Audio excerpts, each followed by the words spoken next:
கர்த்தருடைய பரிசுத்த நாமத்திற்கு மகிமை உண்டாவதாக.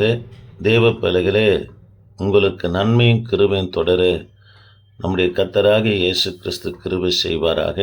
நாம் இன்றைக்கு தேராக வணங்கி வந்த அந்நிய தெய்வங்களையும் ஆபிரகாமை கர்த்தர் அழைப்பதற்கு முன்பதாக அவர் வழிபட்டு வந்த தெய்வங்களையும், பிறகு ஆதாம் நாட்களிலிருந்து ஆதியாகமம் 50ஆம் அதிகாரத்தில் யோசேப்புடைய மரணம் வரைக்கும் இருக்கிற வருஷங்கள், மொத்தம் ஆதியாகமத்துடைய இந்த 50 அதிகாரத்துடைய வருஷங்கள் 2286 வருடங்கள்.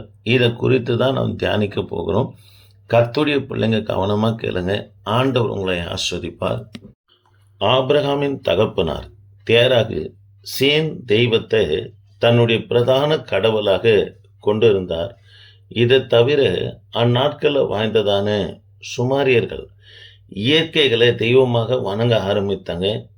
மின்னல், இடி, பனி, மழை போன்ற இவைகளையும் தெய்வமாக வணங்கினாங்க. நம்ம ஊரில் கூட, நம்ம தேசத்திலும் இடி இடிக்குமானா அர்ஜுனா அர்ஜுனா என்று சொல்லி அந்நிய தெய்வத்தை கூப்பிடுகிறது போல இந்த சுமரியரும் மின்னல், இடி, பனி, மழை இவைகளையும் இயற்கையையும் தெய்வமாக நம்மளை கொண்டு இருந்தாங்க. அதை தவிர ஏத்தியர் தெய்வமான வானராக்கனையும் வழிபட்டு வந்தார்கள் என்று சரித்திர குறிப்பும் வேதமும் சொல்லுகிறது. இந்த சமயத்தில் தான் அமுராபி என்கின்ற ஒருவர் ஊர் பட்டணத்தை பிடித்து ஆட்சி செய்த போது இந்த அமுராதி மன்ன இஷ்டா தெய்வமான சூரிய தெய்வத்தின் வழிபாட்டினவனை கொண்டு வந்தார். சூரிய தெய்வத்திற்கு ஏராளமான கோயில்களை கட்டினார்.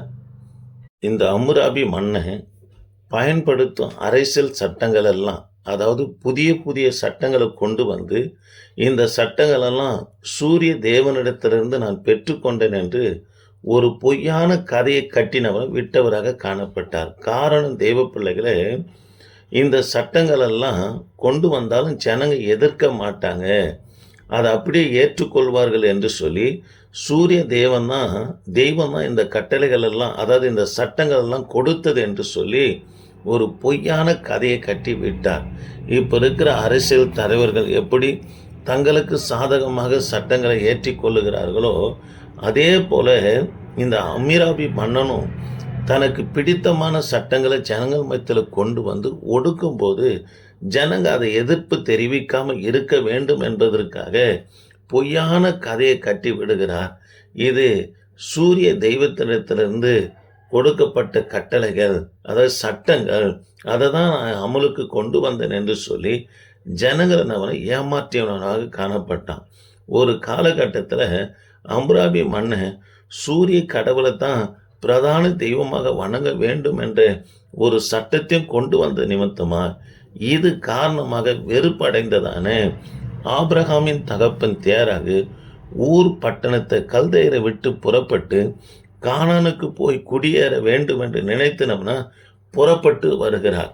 புறப்பட்டு வரும்போது ஆதியாகமும் 11ஆம் அதிகாரம் 31ஆம் வசனத்தில் தேராகு ஆரான் மட்டும் வந்தார். பிற்பாடு ஆரானிலே அவர் மரணம் அடைந்தார் என்று சொல்லப்படுகிறது. இப்பொழுது ஆபிரகாம் வணங்கி வந்த அந்நிய தெய்வங்கள் குறித்து நாம் பார்க்க போகிறோம். ஆபிரகாம தேவன் ஆதியாகமம் 12ஆம் அதிகாரத்திற்கு அழைப்பதற்கு முன்பதாக தேவ பிள்ளைகளே ஊர் என்கின்ற கல்தையர் பட்டணத்தில் இருந்தார் என்று சொல்லி, கல்தையர் என்று சொன்னால் பூசாரி, அது பாபிலோன் தேசத்தை குறிக்கிறது. ஆதியாகமும் 11ஆம் அதிகாரம் 31ஆம் வசனமும், ஆதியாகமும் 15:7, நெகேமியாவின் நடவடிக்கைகளின் புத்தகம் 9ஆம் அதிகாரம் 7ஆம் வசனத்தை வாசித்து பார்ப்போம்னா, ஆபிரகாம் ஊர் என்கின்ற கல்தையர் பட்டணத்தில் பாபிலோனில் குடியிருந்தார் என்று சொல்லப்பட்டிருக்கிறது. தேவ பிள்ளைகளே, ஆபிரகாம் யாருடைய வம்சம் சொன்னால் நோவாவுடைய 3 பிள்ளைகளாக இருக்கிற சேமுடைய வம்சத்திலிருந்து வந்தவர் தான் ஆபிரகாம். சுமேரியர்களின் கடவுளின் பிரதான தெய்வமாக இருக்கிற கடவுள் சீன் என்று சொல்லப்படுகிறது. இந்த சீனுக்கு மறுபெயர் நிலவு தெய்வம் என்று சொல்லுவாங்க. தெய்வ பிள்ளைகளே, இந்த சீனுக்காக, நிலவு தெய்வத்திற்காக கட்டப்பட்ட கோயில்களில் நூற்றுக்கணக்கான படிகள் இருந்தது. அந்த கட்டப்பட்ட பெரிய மேடை மாதிரியும் அமைப்பு நம்ம காணப்பட்டது. தேவ பிள்ளைகளே, ஆபிரகாமின் தகப்பனும் கூட இந்த சீன் தெய்வத்தை தான் பிரதானமான கடவுளாக நம்ம வழிபட்டு கொண்டிருந்தார். ஆதியாகமும் 12ஆம் அதிகாரத்தில் ஆபிரகாமை கர்த்தர் அழைத்த போது விசுவாசத்தோடு புறப்பட்டு போனார் என்று சொல்லி வேதத்தில் வாசிக்கிறோம். தேவ பிள்ளைகளே, மூன்றாவதாக ஆதியாகமும் மொத்த வருடங்கள், ஆதியாகமும் 1ஆம் அதிகாரத்திலிருந்து 50ஆம் அதிகாரம் வரைக்கும் 2286 வருடங்கள் இருக்கிறது.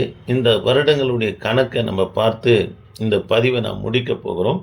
கர்த்தருடைய பிள்ளைங்க கவனமாக கேளுங்க. என் தேவனாகிய கர்த்தர் உங்களை ஆஸ்வதிப்பார். ஆதியாகமும் 2286 வருட சரித்திரம் கொண்ட புத்தகமாக இருக்கிறது. ஆதியாகமத்தில் 6 முக்கியமான நபர்களை பார்க்க முடியும். ஆதாம், நோவா, ஆபிரகாம், ஈசாக், யாக்கோபு, யோசேப்பு என்று சொல்லி இந்த 6 நபர்களுடைய சரித்திரம் தான் இந்த 50 அதிகாரத்திலும் அதிகமாய் காணப்படும்.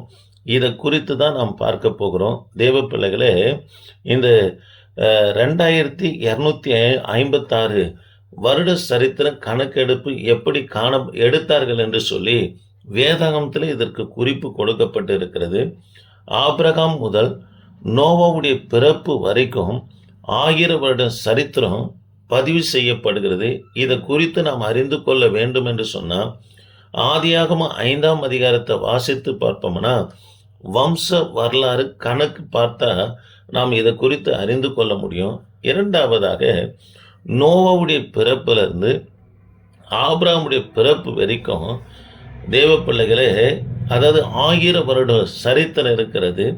நோவா, ஆபிரகாம் இவர்கள் 2 பேருக்கு இடையில 1000 வருட அதாவது சரித்திர இடைவெளி இருக்கிறதே நம்ம பார்க்க முடியும்.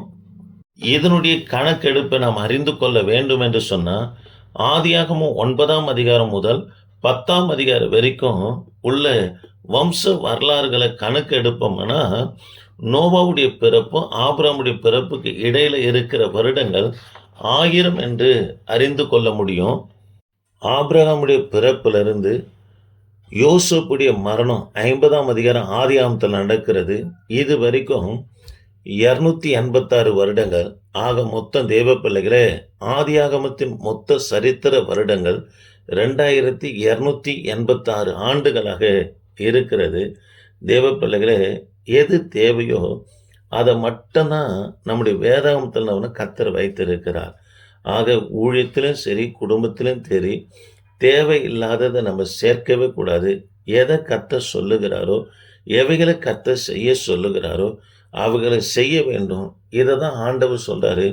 என் பிதாவின் சித்தம் செய்யாதவன் எவனும் அவன் பரலோக ராஜ்யத்தில் பிரவேசிப்பது இல்லை என்று சொல்லுகிறார்.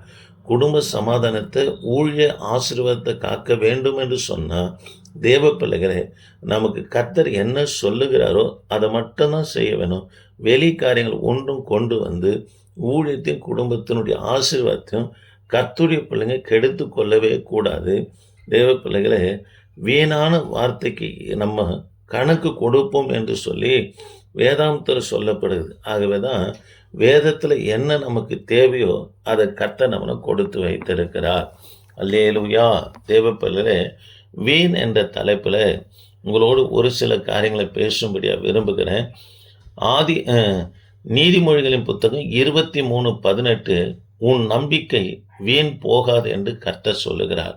தேவ பிள்ளைகளே, நம்பிக்கையோடு துவங்கி இருக்கிற உங்கள் ஊழியமாக இருக்கட்டும், வாழ்க்கையாக இருக்கட்டும், அதாவது வேலையாக இருக்கட்டும், எதுவாக இருந்தாலும் உன் நம்பிக்கை வீண் போகாதபடி கர்த்தர் நிறைவேற்றுவார். ஆக நம்ம அழைத்தவர் கர்த்தர். நம்முடைய நம்பிக்கையும் நம்முடைய விருப்பமும் எல்லாம் யாரை சார்ந்ததாக இருக்கணும்னா கர்த்தரையே சார்ந்து இருக்குமானா நீங்கள் கொண்டிருக்கிற நம்பிக்கை வீண் போகாதபடி என் தேவனாகிய கர்த்தர் அதை நிறைவேற்றுவார். ரெண்டாவது, வீண் எண்ணம், அதாவது அற்று போய்விடும் என்று சொல்லி யோபுவின் சரித்திர புத்தகம் 8ஆம் அதிகாரம் 14ஆம் வசனத்தில் வாசிக்கிறோம். அற்று போவதற்கு அதற்கு உதாரணமாக யோபு எவைகளை அதாவது இந்த இடத்துல கொண்டு வருகிறார் என்று சொன்னால், அதாவது அவனுடைய நம்பிக்கை சிலந்தி பூச்சி கூடு வீடு என்று போல் இருக்கும் என்று சொல்லுகிறார். தேவ பிள்ளைகளே, வீணான எண்ணம். சிலந்தி பூச்சினுடைய அதாவது கூடு, அதாவது அதனுடைய வீடு பார்த்தீங்கன்னா நிலைத்திருக்காது. ஒரு கைப்பட்டவை அது ஒன்றும் இல்லாமல் போயிடும், அல்லது காற்றுனால கூட அது ஒன்றும் இல்லாமல் போயிடும். அதனால் வீணான எண்ணம் அற்று போய்விடும் என்று சொல்லுகிறார். தேவ பிள்ளைகளே, வீணான காரியத்தை நம்ம செய்யவே கூடாதுங்க. தேவையில்லாத, தேவனுக்கு பிரியமில்லாத எந்த ஒரு காரியமும் நம்முடைய ஊழியத்திலும் குடும்பத்திலும் நிலைக்காதுங்க.